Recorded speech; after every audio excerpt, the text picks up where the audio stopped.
Welcome to another episode of All in the Mishpacha. This week's All in the Mishpacha, the cover features the child that survived. Rabbi Abish Meir of Spinka meets the medic who saved his life. Apparently, it's a very sad story. Some people died on their way back from the burial of the Baba Sali. This was one of them, and he became the Rebbe of Spinka. I did not read the article. I find it's harder and harder to read these feature articles in Mishpacha magazine. But there's one thing that caught my eye in this week, this edition, Ask Rabbi Greenwald. Most people like these question and answer sessions. The question he was asked is as follows. I've been blessed with a large family ranging from young marrieds to elementary school children. The youngest was born after a 5-year gap and is very much the baby. Lately, I'm noticing that my older children seem to be resentful of the way I deal with her, claiming that I'm spoiling her and not providing the necessary discipline. It's true that I am much more relaxed parent now that I'm not as strict about bedtimes, treats, and chores. My parenting perspective has shifted over the years, and I don't think she is suffering from a more relaxed approach. Beyond that, this little girl grew up in a home filled with teens and adults, and it's not realistic for her to adhere to the very regimented schedule that was in place when I was a young mother. Should I explain this to my older kids, or should I avoid any explanations or justifications and instead make it clear it's not their place to question my parenting? Okay. She has a daughter. This is probably very common in a lot of frum families. They have a lot of kids. The youngest is young, and the oldest could be 20 years older. They're married. They're in shidduchim, and you have a child who's 4 or 5 years old, 6, 7, 8 years old. And obviously, the rules are different when you have a younger child around. First of all, it's different because it's easier. I mean, it's easier to parent one child who's young and the older ones basically, are responsible for themselves. Once you reach teenagers, adulthood, you're basically fending for yourselves. You don't want your parents' interference in your life. The younger ones are, parents take care of younger children.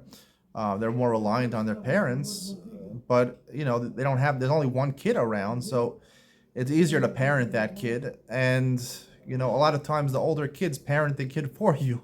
They help out with that kid. So you don't have to be so much of a parent at that point.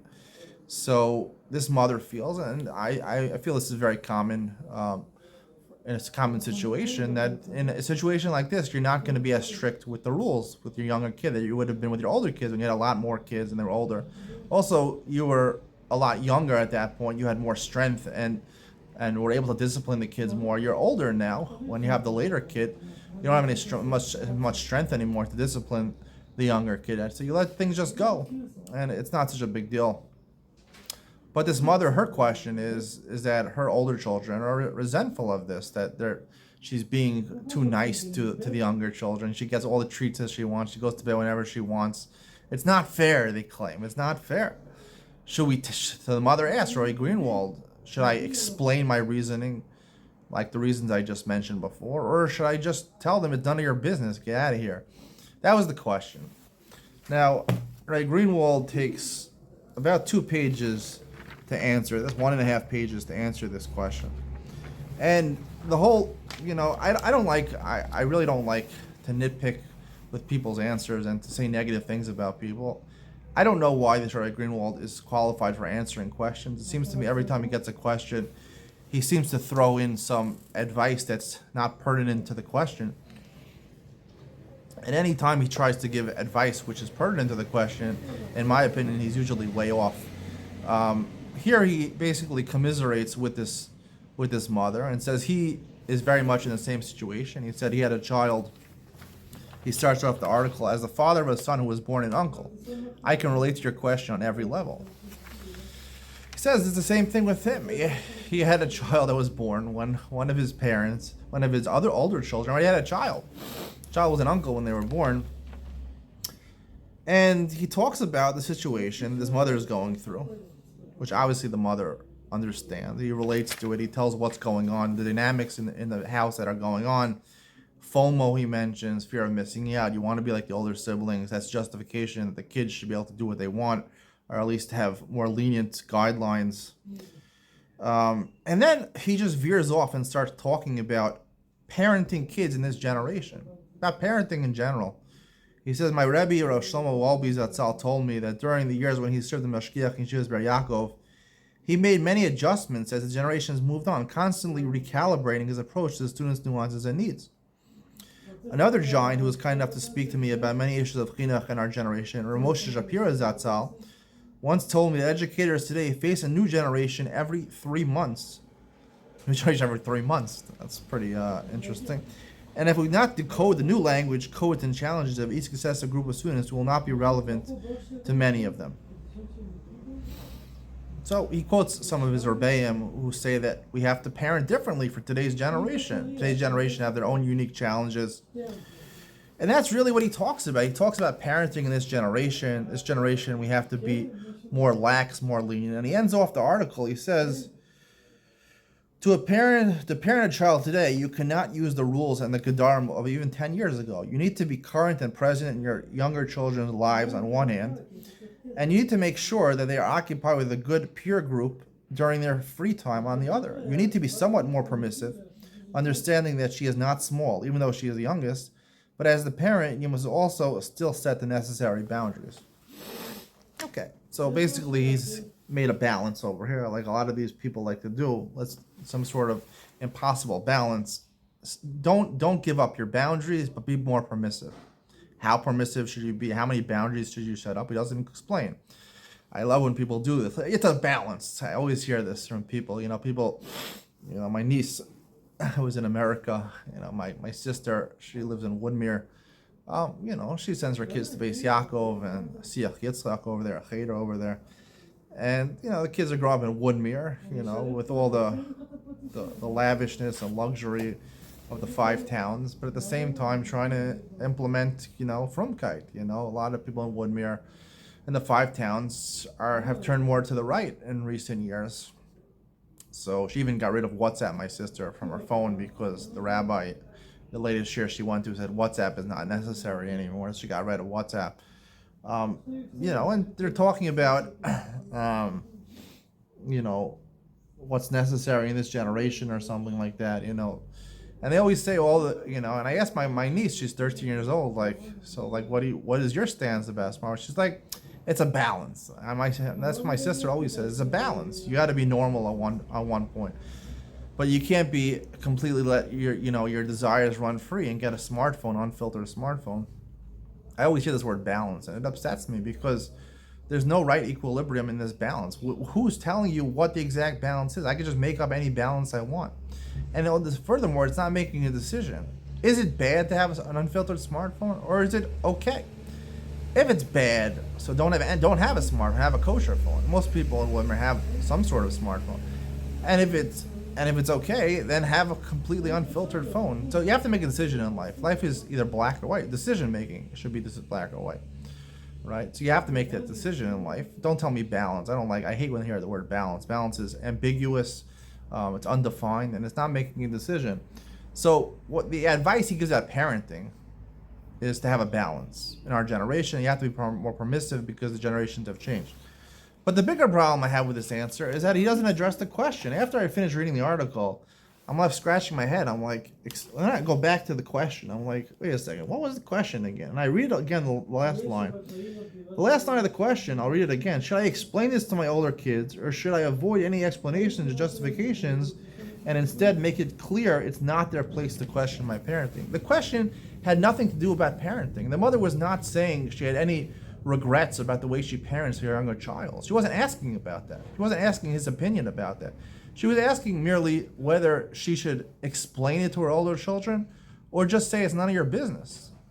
So why didn't he answer this question? Took a page and a half talking about parenting in this generation, but he did not answer her question at all. He didn't even address her question at any point of his answer, which is highly questionable to me, why he's being printed repeatedly in the Mishpacha magazine, where he doesn't even answer the question, he doesn't even address the question.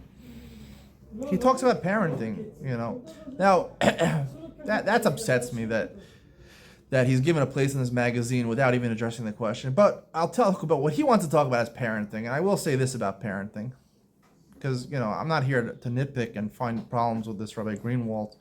Even though I did, but I told you the truth. It was just bothered me that he didn't even answer the question. To answer the question, I'll answer the question for him. No, I mean you should with your kids. You have to give a reason. Even I don't listen. I'm not the biggest expert on parenting. My oldest kid is 5 years old. I have four kids. 5 year old is the oldest. I have a baby who's a little more than 1 year old. So that's the age range 5 to 1 years old. For my kids, I'm not an expert with older kids. So I have no idea because you can't really give advice unless you have experience. I don't have experience with older kids, but I do have experience with little kids, littler kids.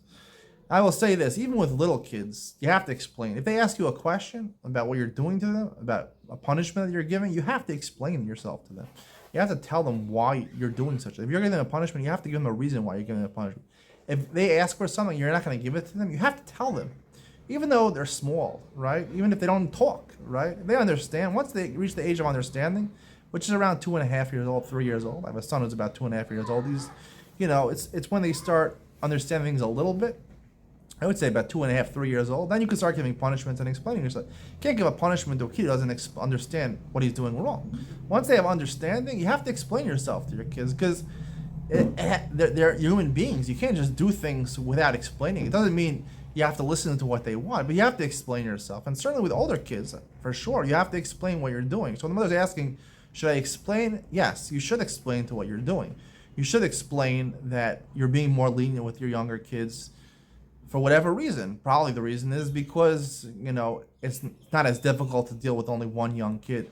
The older kids are helping taking care of the younger kid.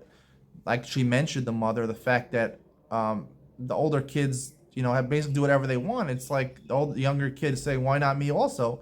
It's hard to differentiate between the different kids. Why older kids are entitled to certain rights and she's not in a house full of teenagers and adults.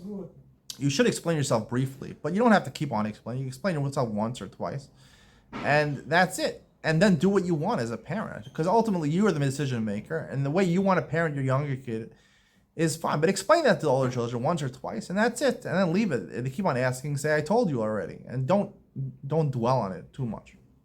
Whether they want to accept your explanation or not, you are the parent. You are in charge of parenting all your kids and your younger child for sure. So explain to them once or twice and then move on. Now, whether this is the right thing for parenting, I believe, at least with my little experience, that the whole idea of giving discipline to kids and parenting kids, the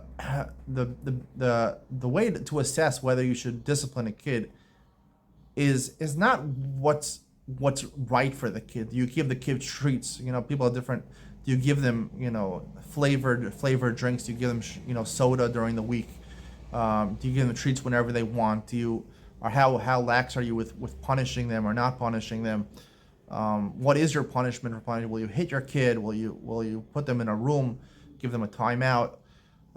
There's a lot of different things, and with older kids, I don't even know exactly. Threaten them, do you threaten? How do you do, I was in America and I'm asking my siblings, so they also have younger kids, older kids. Some of my sisters are the older kids. How do you parent your kids? Like, there's only three options, really. If you want your kids to listen to you, you need them to listen to you. You have three options to get them to try to listen to you. Not necessarily going to work. Either you can hit them. A lot of parents nowadays don't do that. Obviously, hitting them without, in a nice way, in a gentle way. You could also threaten them, or you can bribe them. Now, when you bribe them, that's the stupidest idea, because then they're the kings. They take advantage of you. And hitting kids is generally frowned upon in this generation. So I believe the best way is to threaten your kids, and you back up those threats. You can threaten a punishment. The punishment should not be to hit the kid, but to give them a timeout. Kids don't like it when they go into timeout. You close the door for a minute or two until they say they're sorry. You don't, when you threaten them, you don't act upon it all the time. You act upon it once in a while to know that it's a valid threat. I feel that's the way I parent. That's the way I try to get my kids to listen to me. Now, what is the determining factor when I want to get my kids to listen to me? Well, I just let them do whatever. Generally I'm very lax. I let my kids have treats whenever they want. I don't care. The general guideline I have for parenting is that my kids should not infringe on my life, on my personal life, and my life with my wife. Those are red lines for kids to cross. When my kids obviously life without kids and life with kids is very different, right? You have to take care of your kids. You have to listen to your kids. You have to give your kids a good time. You have to let them enjoy themselves. And they are going to infringe on your privacy and your personal enjoyment in life, but they can't completely infringe on that. And you have to draw a red line and say, hey, I'm not going to let them, for example, coming into your room at night or sleeping in your bed or things like that. They can't just come into your room and sleep in your bed at night and do these things because it infringes on your privacy. And they can't do things which take up your time. The kid says, I always want to go to my friend's house, every day. It's like a little too much. I don't want to take them to their friend's house every day because I don't have the time or the strength to deal with them, to pick them up, to take them. So once in a while, maybe once a week, yes, you have to draw, some sort of, agreement, compromise with them that, they should be happy. But at the same time, it shouldn't overwhelm you as a parent. You only have a certain amount of strength. I have 4 little kids. It's very hard physically to take care of 4 little kids. So I have to say no a lot of times to things the kids want because I simply don't have the resources or the strength to deal with them. So I have to be very careful that parenting the kids should not infringe on, I shouldn't collapse for my kids, and I should have some personal time and privacy, me and my wife, and me and myself. I should have a personal time for myself also. That's the way I assess parenting. Anything the kids want, as long as it's not infringing on my privacy or my personal time or my strength, I generally let them have it. But I draw a red line. Once they go to put in bed, I want them to stay in bed. I don't want them to come out of bed and annoy me the whole night. Once you sit in bed, you have to stay in bed. I give things to them. I treat them nicely, and I give them privileges. I'll take them to the park on Shabbos. I'll read them books. I say, but I threaten. I use that as a threat. If you don't listen to me, I'm not going to do this, and it works. So that's the way you parent the kids. And when a kid, like this situation where the mother is writing, where one kid is younger, and you have older kids in the house, right? The older kids infringe on your privacy in different ways, but generally they're able to take care of you. They don't infringe on your strength as much. They take care of themselves mostly. The younger kid, takes a lot of strength to deal with them. So if you only have one kid and they're younger, it's a lot easier than dealing with 4 young kids.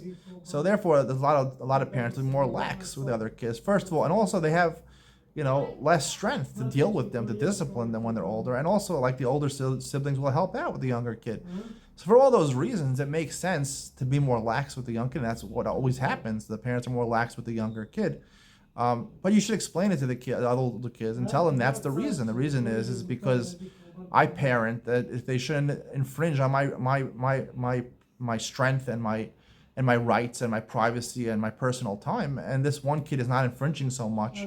Once the other kids are older, that should be the explanation you give them. And that really should be, that's my way at least, at right now, of parenting my kids, the way I see parenting. Again, I'm not an expert because I don't have older kids, but at least for parenting younger kids, I consider myself sort of an expert. I think this is the way to do it. But again, that wasn't what the letter writer asked. She didn't ask that question, but I already answered what letter writer asked instead of Ray Greenwald, and I told you what I believe about parenting in general. And I think it doesn't matter what generation you're in, whether it's this generation or that generation. Being permissive is not. It's not about disciplining the kids what's right or what's wrong. It's about, I basically let my kids have whatever they want as long as it doesn't infringe on me. If it infringes, it crosses a red line and hurts me, saps my strength, saps my freedom, then I put my foot down. If not, I'm pretty permissive with my kids. That's the way I parent. Tell me what you think in the comments. Hope you enjoyed it. See you next week.